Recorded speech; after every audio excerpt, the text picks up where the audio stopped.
Parce que nous avons, en quelque sorte, inventé une vie frénétique. Time is money. Vitesse, vitesse, vitesse. Tout doit aller vite, tout, on ne doit pas perdre de temps, etc. etc. Et ça, ce qui l'a permis, c'est l'éloignement de la nature. Parce que dans la nature, tu peux toujours engueuler ton plant de tomate, il donnera quand ça sera le moment de donner. Alors on a des artifices, on chauffe, on met dans des serres, etc. Mais il n'empêche que ton plant de tomate, il te dit, si tu n'es pas patient, va-t'en.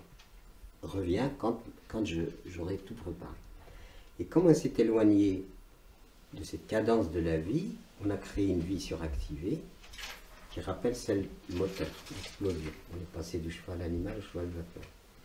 Et cette accélération du temps et de l'espace fait qu'aujourd'hui on est dans des stress et qu'on est hors cadence de la vie.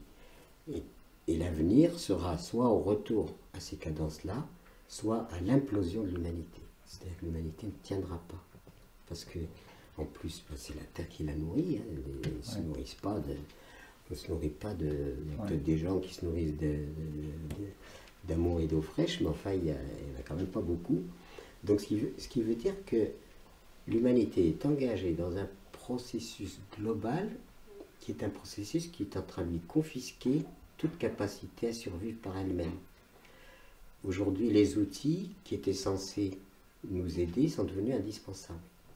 Il n'y aurait qu'à couper l'électricité pour se rendre compte combien nous sommes totalement dépendants il n'y a qu'à supprimer le pétrole, et c'est la paralysie générale de tout le système. Et on n'est pas conscient de ça, parce qu'on est grisé, et on rentre dans cette espèce de... C'était pas prévu. Donc ce qui veut dire qu'il y a des gens, aujourd'hui, dans la société civile planétaire, c'est pas seulement la France, des êtres humains qui ne sont pas satisfaits de la vie telle qu'elle est.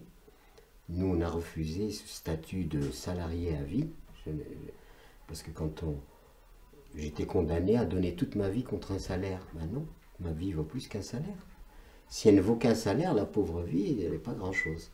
Et je n'ai le droit de vivre que si j'ai un salaire. Ben non, je peux vivre. Et c'est la raison pour laquelle, avec Michel, on a dit, basta. On se lance dans l'aventure. Et nous sommes arrivés ici, et nous sommes là depuis 62-63. Ça veut dire quoi? Ça veut dire qu'on a pris nos risques. On est passé par des phases difficiles.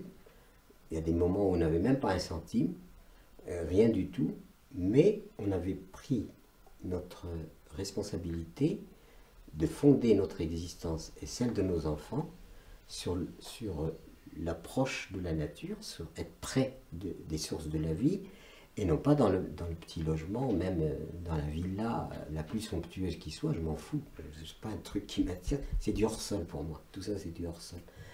Donc quand on me dit vous avez un appartement de combien? Je dis, j'ai un appartement de 20 hectares. Personne en ville n'a un appartement de 20 hectares. Moi, j'ai un appartement de 20 hectares. Parce que la maison, elle est là pour m'abriter, pour les commodités. Mais c'est ça aussi, mon logement.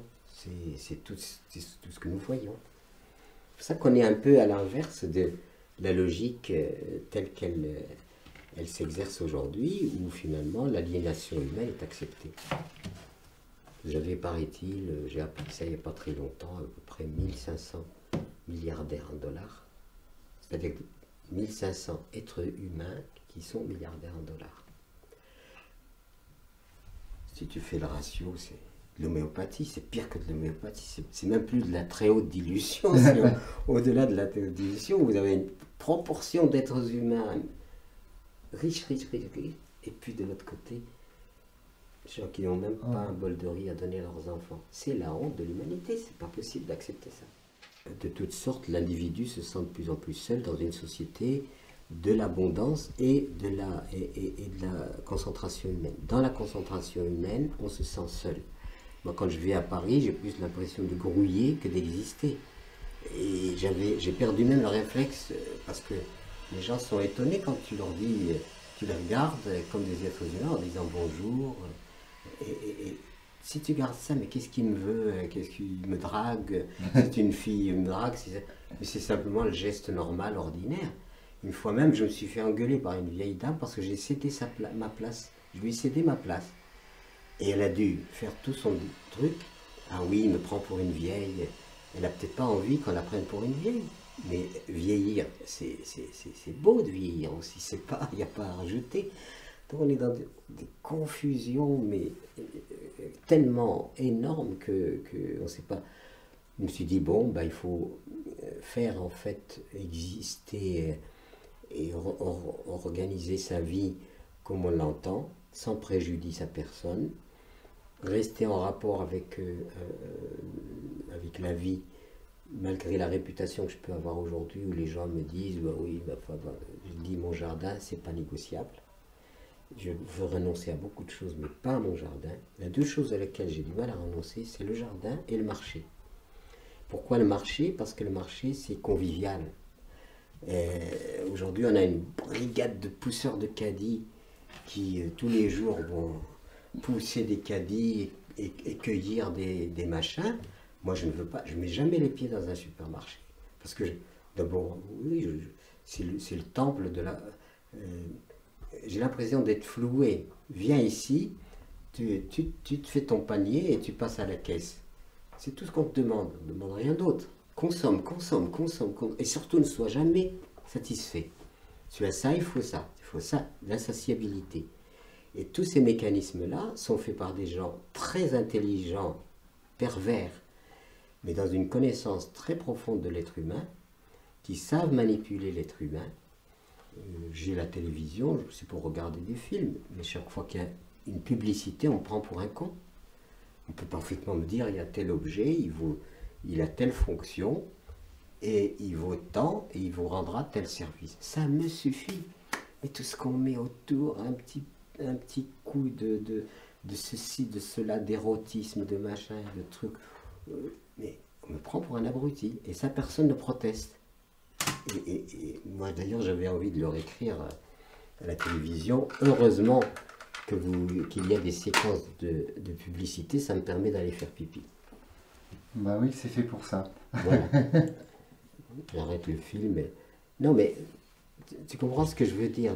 On est dans une telle confusion que je ne sais pas, alors par quel bout commencer, et il y a peut-être un bout, j'en sais rien, mais en tout cas, commencer déjà à éduquer les enfants dans le respect de la vie.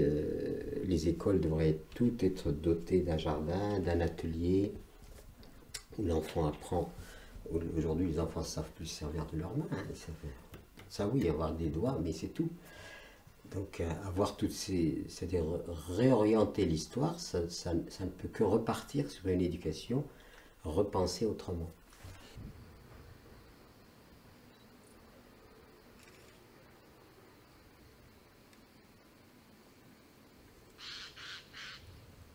Sa constitution même, parce qu'il est, l'amour ne peut pas produire de la haine, c'est impossible. Ou alors, s'il a produit de la haine, c'est que ce n'était pas de l'amour. Et c'est là le grand message de l'Évangile, et où je suis très attaché à cette personne qui a dit des choses tellement magnifiques et qui a été quand même crucifiée, et en disant, aimez même vos ennemis. Voilà, moi ça, oui, ça j'intègre, c'est tout. Après le reste, chacun peut broder. L'humanité, elle sait broder. Ça, pour savoir broder, on a des millions de bouquins sur Dieu, alors que c'est pas difficile. Dieu n'a jamais demandé à ce qu'on fasse des bouquins, des cathédrales, des églises, des machins, des dogmes. Il n'a jamais demandé tout ça. Donc tout simplement, apprenez à aimer, c'est tout. Et si on aime, c'est l'énergie la plus puissante qui soit. Il n'y a pas c'est plus puissant que les armées entières. Ça met en échec toute la puissance de haine et de destruction, elle est mise en échec par l'amour. Donc voilà, c'est tout, il n'y a pas plus que ça. Autrement, c'est trop compliqué. On rentre dans... Donc la nature est notre temple. La nature, c'est pour ça que je disais, je ne peux pas m'éloigner de la nature, parce que on voit bien, moi quand je fais mon jardin, je suis tout le temps émerveillé. Ça m'apprend à être patient. Ça m'apprend à essayer de comprendre, parce que je ne comprends pas tout. C'est pas pour autant que je vais réussir. Une brigade d'insectes peut venir sur mes plantes et me ravager tout, comme une brigade de champignons. Donc j'ai jamais garanti. On la ramène pas. Voilà. Ou alors je vais chercher des pesticides violents, des machins comme ça, et là je sors de l'intelligence. De la vie. Je ne suis plus dans l'intelligence quand je fais ça. C'est tout. Et après, ça nous ramène à, justement, tout ce que je sais, c'est que je ne sais pas. Et puis comprendre que l'humilité, c'est-à-dire la simplicité, l'humilité, la modestie, sont véritablement ce qui me paraît être important pour nous constituer notre vie, nous orienter dans la vie. Voilà. Moi, ça se résume à ça. Et pourtant, j'ai lu des bibliothèques entières sur toutes sortes de choses, et ça se restreint, ça se restreint, ça se restreint. Et on constate qu'il y a énormément de bavardage, qu'on remplit les rayons de bibliothèque d'énormément de bavardage, mais que dans la réalité, le bateau continue à couler. Donc ça sert à quoi de faire des réunions, des congrès, des machins, si on ne prend pas en compte le fait que chacun de nous, là où il est, bah, il peut faire une petite chose, d'où les colibris, hein, tu fais ce que tu peux faire ça, tu fais ça, tu fais ça, tu fais ça. Tu fais ce que tu peux, mais fais. Voilà. Et même, il faut faire attention, parce que je me rappelle de l'endoctrinement nazi. Tu vois, quand Hitler avait écrit Mein Kampf, là, son manifeste, etc., je sentais que dans ce manifeste, il y avait un conditionnement de l'individu, et tu peux créer la certitude aux gens. C'est-à-dire qu'un nazi, il était sûr qu'il était sur la bonne voie, qu'il avait la vérité. Sauf que c'était l'horreur, il avait la vérité de l'horreur. Mais lui, il était convaincu que c'était la bonne voie. Sinon, il n'y aurait pas eu cette mobilisation qui a failli faire basculer l'ensemble de la planète. C'est pour ça qu'attention, le rapport à nous-mêmes, c'est pour ça que j'exalte beaucoup Krishnamurti, parce que c'est celui qui a, en dehors de tous les autres initiateurs, enfin, qui me gonflent un peu, les gourous, tout ça, ça me gonfle. Moi, j'aime pas tout ça. C'est pas que je les aime pas individuellement, ils ne m'intéressent pas et je trouve qu'ils sont dangereux parce qu'ils ont la prétention de posséder une vérité, et puis que tu n'as qu'à venir pour qu'on te déverse, et puis en même temps, pour certains, tu donnes tes sous et on te déverse un petit peu de vérité. La vérité, ça c'est pas du business. La vérité, c'est la vérité et tout le monde y a accès sans passer par quelqu'un. Par contre, bon, quelqu'un qui met en place la façon dont on peut appréhender cette vérité, oui. Mais quelqu'un qui détiendrait la vérité et qui voudrait la... Moi, je suis sujet à ça. Parce que je dis, non. Pierre Rabhi, c'est un tout petit bonhomme de 52 kilos qui a du mal lui-même parfois dans sa vie propre à gérer sa propre existence émotionnelle, etc. Par contre, la personne engagée dans quelque chose qui me paraît la voie de la vérité, oui, ça oui. Là, je suis puissant, mais je suis faible dans mon individualité. Tu comprends ce que je veux dire? Oui. Donc il faut faire très attention à toutes ces choses, de ne pas tellement systématiser qu'on ne comprend plus rien. Alors qu'en fait, c'est très simple. Il n'y a rien de plus simple. Il suffit d'aimer, prendre soin, voilà, de la vie, de la terre, de tout ce qui nous est donné, en prendre soin, rendre hommage, et puis voilà. Chez moi, dans ma culture, il y a un terme on dit Alhamdulillah. Qu'est-ce que ça veut dire Alhamdulillah? C'est-à-dire que les gens sont plus dans la réaction de satisfaction que de manque. Dans nos sociétés, c'est toujours ce qui manque qui est important. Mais ce que nous avons, bah, c'est banal. Et si on faisait notre petit bilan, voilà ce que j'ai et voilà ce que je n'ai pas, on s'apercevrait qu'on a énormément. Surtout quand on mange à sa faim, quand on a, etc. Ben, tout ça, c'est banalisé. Donc, on n'est jamais content. C'est toujours ce que nous n'avons pas qui fait le vide. Alors, du coup, on tourne en rond. Et les gens passent d'un gourou à l'autre, d'une drogue à l'autre, d'un machin à l'autre, pour essayer de trouver un peu de bonheur, quoi. Voilà, on est là-dedans. Ok. Voilà. Merci beaucoup. Ben, merci à vous. Merci Pierre. Merci.